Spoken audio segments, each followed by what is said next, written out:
Hey, what's up, nerds? It is Paul at Radio Free Hammer Hall. Today, I want to talk about how you really just find your best Zen in Warhammer. And really, a lot of this is going to pertain to kind of like life in general. And, I guess we can just sort of take Warhammer as a metaphor for life or um, as a microscopic view of things that can be applied more broadly.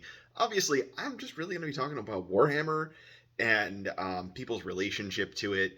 Um, a lot of people struggle with enjoying the game when they're losing a lot, when there's weird things about the current metagame, the current books that are around, and what's getting played. And it can be a real drag. It can make you frustrated. It can just be not fun.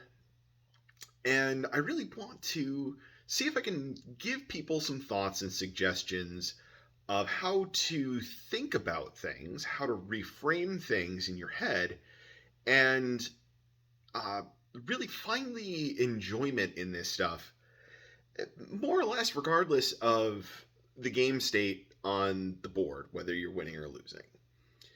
So, I also just want to drop in here that a lot of what I'm going to be talking about is actually derived from like cognitive behavioral therapy, dialectical behavioral therapy. Um, Now, I'm not a psychologist by any means, but I am a client. I've done a whole heck of a lot of cognitive and dialectical behavioral therapy. I've found it incredibly helpful for myself, and I know a lot of other people that have really benefited from it a lot. So, we're kind of talking in some of those general ideas and techniques that I think are really widely applicable. So, I think the first question that you really need to tackle is, what does having fun really mean to you? Now, I think most people are going to pretty quickly realize that their enjoyment of what they're doing doesn't really pertain to win or loss, right? Oh, people have different reasons for what they're doing, different motivations, different things they enjoy. But I would guess, without any hard data behind it, that the people whose fun of the game, in a real sense, where like winning more than losing is really what they value, and that's the thing that they're there for, is to win. That's a small group. If you go to a big events, or even if you're just playing with friends, local community, um, I think you really are there for reasons that are a bit other than just trying to win. There is a huge social aspect to Warhammer in general. And those social relationships that you develop are really valuable. Those are the sorts of things that bring people a lot of happiness, satisfaction, all of those sorts of positive things. And they're sustainable versions of those things by developing relationships with people, going out, making new friends, building relationships with friends, enjoying your time together with people. Um, Warhammer is a game where you are, typically one on one with somebody, and you are standing across the table from each other for 2-3 hours a lot of the time, maybe more if you're in a very casual environment, or playing with armies that are taking a long time, etc. You're there for a couple of hours with one person, and it really, by nature of it, it leads to a lot of social interaction, much more so than a lot of other games do. Part of what had turned me off somewhat to Magic the Gathering is that there's people that will like just not say anything during a game. They'll communicate to you almost entirely through hand gestures and things like that. They're silent. Some just sitting there with like headphones on the whole game. They're just not interacting with you. Um, Warhammer's different. It's very social.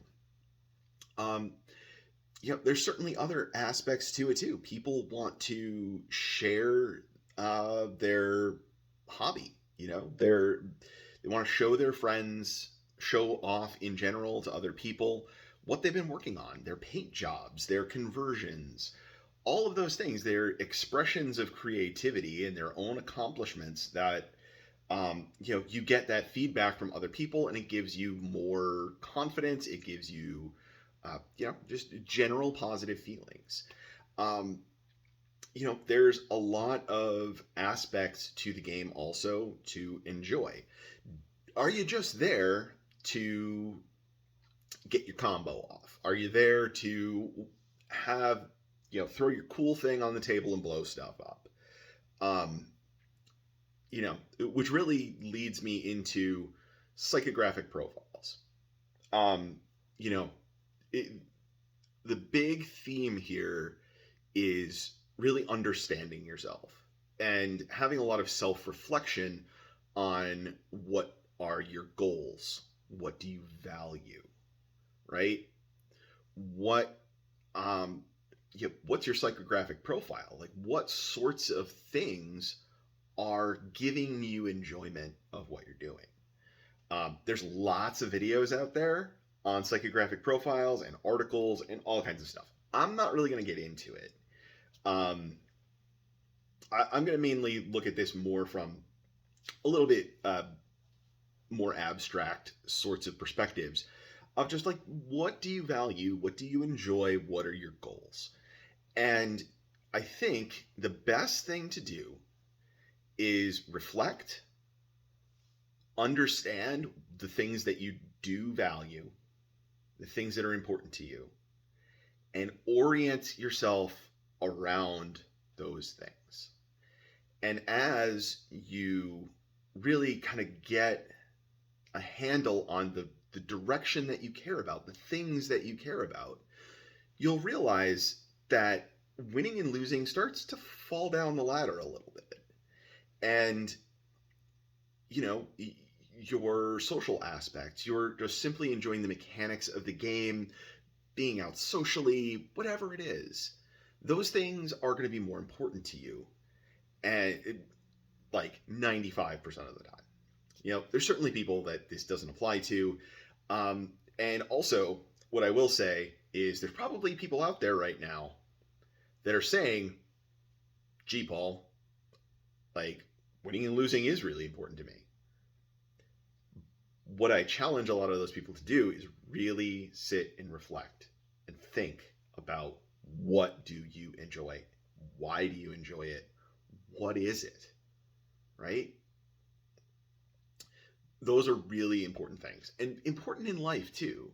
I don't want to go off on like a self-help life advice bent, really, but this is stuff that you really can apply to your life. And by just really focusing on what you love, what you value, what you enjoy, and kind of sweeping other things to the side a bit, that gives you the focus on things that you think are important. You don't waste your time, and you really get out there and make the most of your experiences. And that's true whether we're talking about Warhammer or we're talking about just life in general. You really also can take control of the variables that are within your control. If you are, somebody that, you value, say, I want to play more casually. I just want to play the cool units that I like and have them do their thing. Well, I mean, the best place for you there is probably having casual games with friends. And before the games, you can communicate with that person about what sort of power level of lists do you want to bring? What are you thinking about? And having that conversation, it's going to bring you both into alignment so that you're going to have the kind of game that you actually want. And just because you're playing that sort of a game doesn't mean that you're not necessarily learning. It doesn't mean that you're doing anything wrong. You're not necessarily like practicing the wrong thing, so you're gonna mess up when you get to a big event that you care about. You're really focusing on, what do I value? What do I like to do? And that's very, very important. There's a lot of factors that you can control. And when you are in a position where, I like the list that I like, I want to do this thing, I'm setting these artificial parameters for what I'm bringing for a list, but at the same time, I'm going to go and I'm going to run headlong into the strongest armies, books, lists that are currently available out there. Well, you're going to probably lose. You're probably going to get really frustrated and down on the game. All of those things. Because you're going to go play a game and you're going to get your teeth kicked in. And you're getting your teeth kicked in because you set yourself up for that failure, that disappointment, that not meeting of expectations, because you set an unrealistic, unreasonable expectation to begin with, right? If you think about the list you're bringing, you can say, I think you reasonably can tell how competitive a list is. What are its strengths and weaknesses? And if you go in just knowing that you're not well tuned, you're not optimized, you're playing what you like rather than what's really good, you have to set your expectations accordingly to that. If you don't go into it saying, I understand and accept what the likely outcome of this is going to be, then you're going to have a really bad time. And I think that is something that a lot of people in life really, they end up in a really bad spot with, because you create expectations, you have your desires, your goals, and your dreams, whatever, but you're not looking at what it takes to get there. You're looking at, well, I want to do what I want to do, and I want the result to be that thing, when those two things are not necessarily aligned. So you have to kind of make some choices as to, do I want to go get that thing over there, or do I want to do my thing? And picking one or the other is going to make you kind of sacrifice one of the two, or maybe kind of meet in the middle somewhere at some kind of compromise. But, you're constrained by reality. And we can sit and fight against reality, or we can take command of the things that we have control over and adjust our perspective, think about things, reflect, and make choices that are the best for us, that optimize the situation, right? I could be talking about Warhammer, or I could be talking about your career. It doesn't matter. This is just getting your head around reality and really getting rid of those cognitive distortions, cognitive biases, logical fallacies. I'm going to drop some links below for some other resources that you can go check out. It helps sometimes to just read like what cognitive distortions even are, right? Once you start getting it in your head of like, the tricks that your brain is playing on yourself, that's the first step to fighting against the bullshit that your brain is throwing at you. Just because you feel something or experience something doesn't necessarily mean that that thing is reflective of reality, or that that thing makes sense, or, in some circumstances, like, if you have a mental illness issue, like, are those thoughts really even yours? Or is that being generated by something that's kind of apart from your own identity, that you're maybe mistaking for your identity, but it's not really it? Because you have all of these biases and distortions that are confusing your thinking. And if you actively think about it, start clearing away the bullshit, and you find the more real things, then you can start managing that stuff. And that's, as I said, that's basically what cognitive behavioral therapy is all about, is, getting better in touch with reality. If you're looking for a little less academic, maybe academic, a little less medical, maybe, version of this, cognitive behavioral therapy was actually really strongly influenced and inspired by Stoic philosophy, which is kind of having like a moment, so to speak, out there in the world. And, there's a great YouTube channel and, social media, everything, and a bunch of books, the Daily Stoic, valuable. It's entertaining, it's good, it's interesting. Various different other places, we're mainly talking about like philosophy that's like at least 2,000 years old.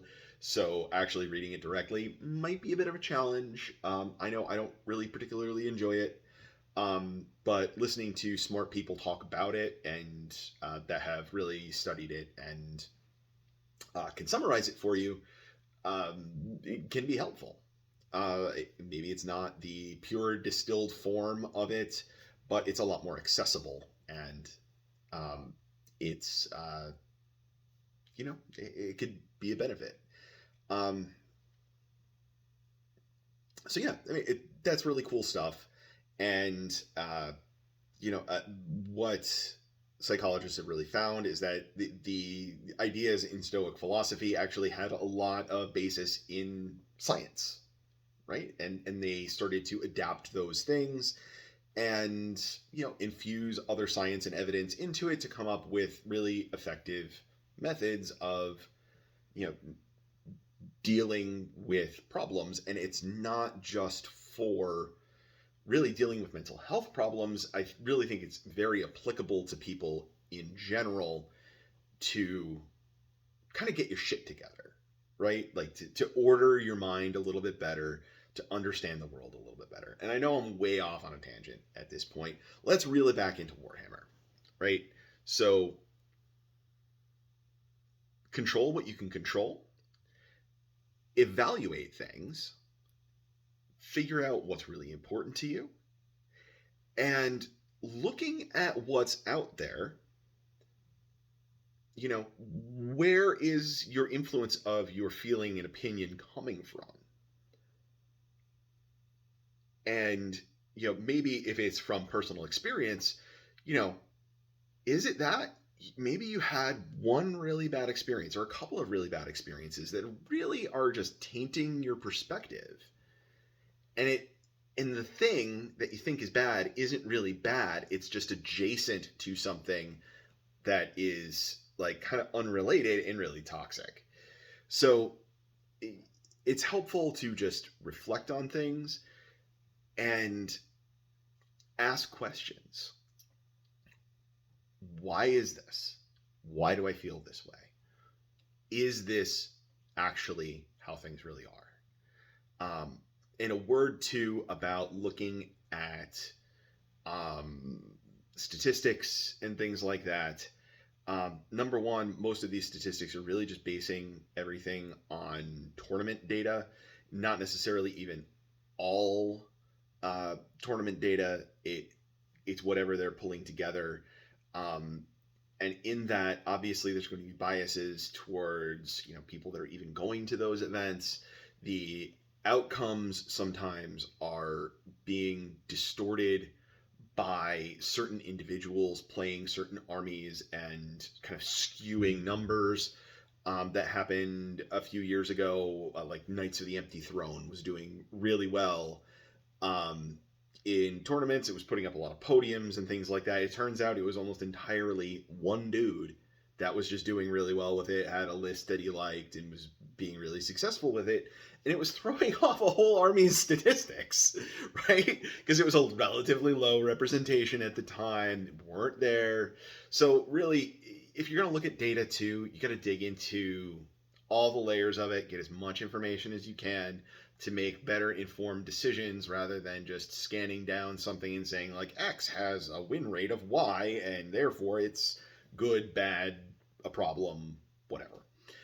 Um, you know, it, uh, Statistics and things like that are they're far more than just the big picture number that you are looking at. That's kind of step one, and then you need to dig deeper and figure out what that really means, what it really represents, how uh, you know whoever created those statistics, how they derived that, where they pulled it from, to really get a better feeling for just what it actually even means. And a lot of times, the real meaning of things like that are it's much different than what you think it might be, how it might be represented by other people, because you also have to contend with these sources of information. There's a lot of us sitting out here on the internet pontificating about whatever. I mean, we're playing with little toy soldiers, so we often get a little more wrapped up in this that is actually reasonable anyway. And but those people have biases too. We have biases as content creators, people that have opinions that are sharing them out on the internet. And so when you look at things, you have to remember that those opinions are going through a filter of somebody else's brain, and that person is not necessarily being totally reasonable or rational or working with all of the data or understanding the data properly. So they may be leading you astray. And I am not giving you this with any particular person in mind. I am just saying this as a general rule. When you're listening to stuff, you got to take it with a grain of salt. And, since we're just doing the real life lessons in deriving from Warhammer, you really need to do this with everything in life, right? Whether it is like news articles or studies or whatever. The thing that you're being told is not always what it is, right? Because if you're not just like sitting there reading the source information yourself, that means that it's going through at least one other person's interpretation and understanding of it before it gets to you. So it could be screwed up. So you need to sort of temper your confidence in it with the confidence that you have in the source. And that also goes to really evaluating the sources from as much of like an objective perspective as you can. And at least if you know that a source is biased, which everything is to a certain extent, you at least be mindful of what the bias is, so you know what points maybe you need to go look at the counter evidence or the counter arguments. I don't know. Again, I'm kind of going a bit astray, wandering away from Warhammer. But guys, I mean, I think that's really about it for now. To just kind of summarize, I think a lot of people get frustrated and have a bad time and have bad experiences because they're really not going in with reasonable expectations, reasonable goals, and it really takes some reflecting on it and adjustment of what you think, evaluation of what you really value to adjust your behavior accordingly so that you're more likely to get a positive outcome for yourself. Um, control what you can and try and find ways to accept the things that you can't control. And when you start thinking about things, there's a lot more that you actually can control than you realize. And it just takes some thought and some effort. And really, like, this is your hobby. This is just having a good time. And to a certain extent, like, you don't want to put too much effort into it, but you also want to maximize your enjoyment. So, you know, once again, put the time into the things you value most. Put the effort into the things you value most. And I assure you, that'll make your life better. It'll make your Age of Sigmar experience better. So with that, I will say goodbye to you all for now. It's been a very deep video. I'll talk to you all later.